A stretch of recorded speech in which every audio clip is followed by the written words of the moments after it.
Larry Rami. All right. Pardon J. Sixer. Now, Excuse me. The man. All right.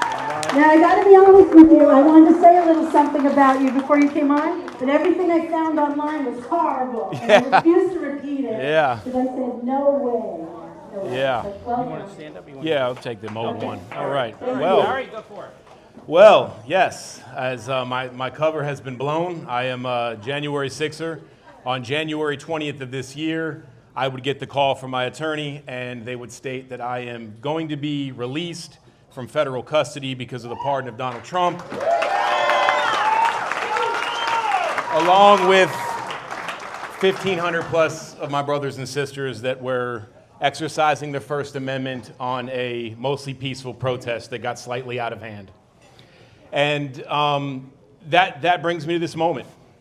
How do you tell a story to a bunch of people when the story is actually still being written?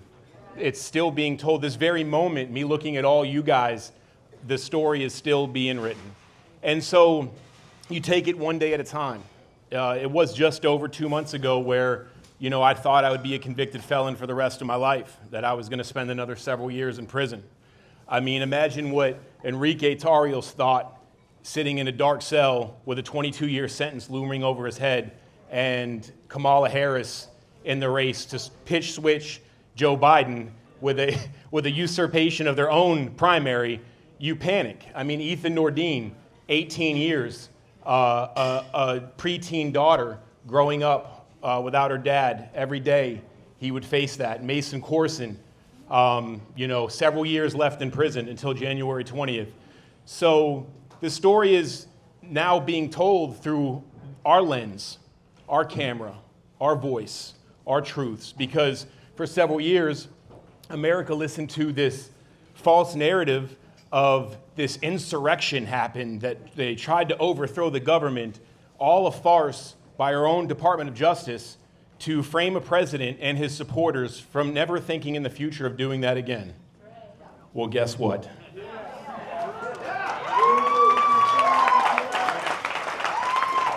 Here we are, and here the MAGA movement lives on. And you got to take a moment to give some credit where credit is due. The power of the left-wing media and the propaganda that it spews is so powerful. I mean, there's still people to this day, mostly very few and far between, thankfully, that actually believe Donald Trump colluded with Russia to win the first presidency. They believe this. It's come out, even their own prosecutors, to determine, oh, this didn't happen. And so the fact on November 5th, the America showed up beyond conservatives like you, beyond people that are in tune to elections, in tune to in politics, beyond that, showed up on November 5th and said, we had enough. We had enough, and this momentum is still being carried forward. So what we went through, no matter what they say online about us, it doesn't happen to your worst enemy in the U.S. prison system. And what I mean by that is pedophiles and murderers and actual terrorists were treated better than us.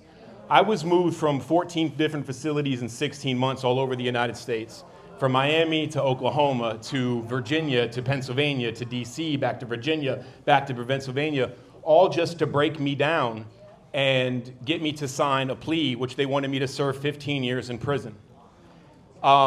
Now, this is not exclusive to me. This is a process that the Bureau of Prisons uses every day, and it comes at the expense of your tax dollars.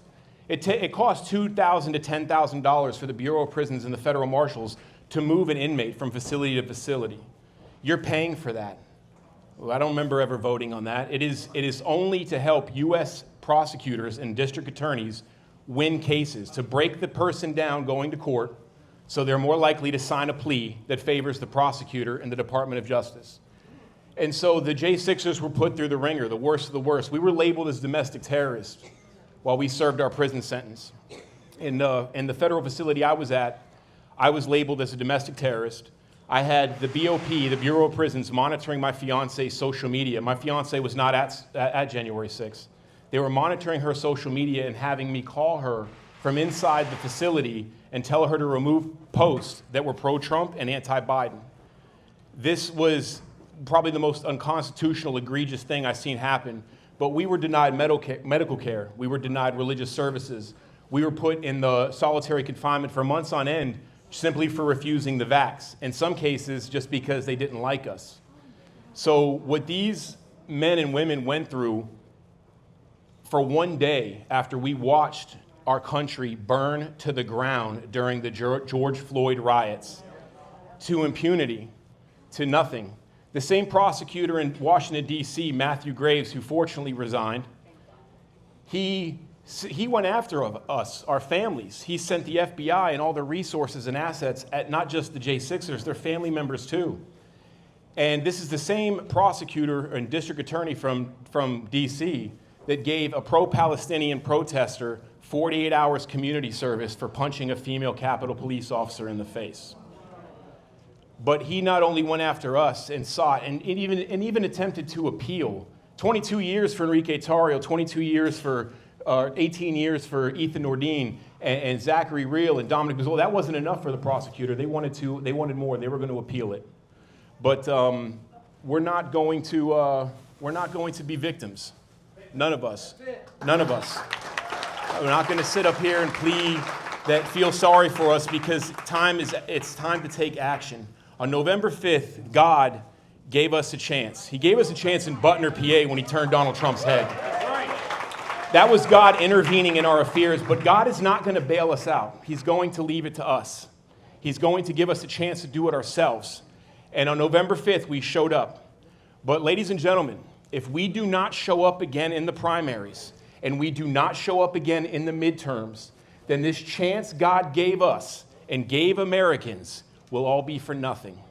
So I know I'm preaching to the choir right now, but we need to activate ourselves across the board through our country from coast to coast and continue to close the gap from this Marxist communist agenda that is plaguing our nation. And that is what the J6ers represent. They were the ones that showed up, whose top had popped, and they weren't taking it anymore. And for better or for worse, whether you agree or disagree, it doesn't change the fact that we believe in our hearts that we were right. And we still continue to do that. So we're going to do that with our actions. We're going to do that moving forward. And it's not going to stop. So please get behind us. And please, talk to us and give us the opportunity, as this Tuesday night is doing, for us to tell our side of the story. Because for 4 years, we were silenced in prison. Our First Amendment rights were stripped. And it's only now, because of Donald J. Trump, that we can tell this story. So I just snuck all in. I was actually only told to introduce Enrique. I wasn't. Actually, bartender, if you can give me a Maker's Mark neat on Enrique's tab, that would be great. Maker's Mark, thank you. I'm at that table. So the next speaker, I got to know incarcerated in a D.C. jail and Virginia jail, going to court, facing destiny, most likely going to prison forever. He defines time. In South Florida, if you grow up in South Florida, anywhere near it, there's two types of time. There's time that we all live in, and then there's Cuban time, which is like 3 hours at least, not on time in any direction. And by defying time, I mean that for his own planned insurrection, air quotes implying, he didn't even have the audacity to show up. I mean, he took Cuban time to a whole new level. He just didn't even come. And he was sentenced to 22 years in prison for not even showing up to his own insurrection. Ladies and gentlemen, Enrique Tarrio, now pardoned by Donald Trump. Come on up here, buddy.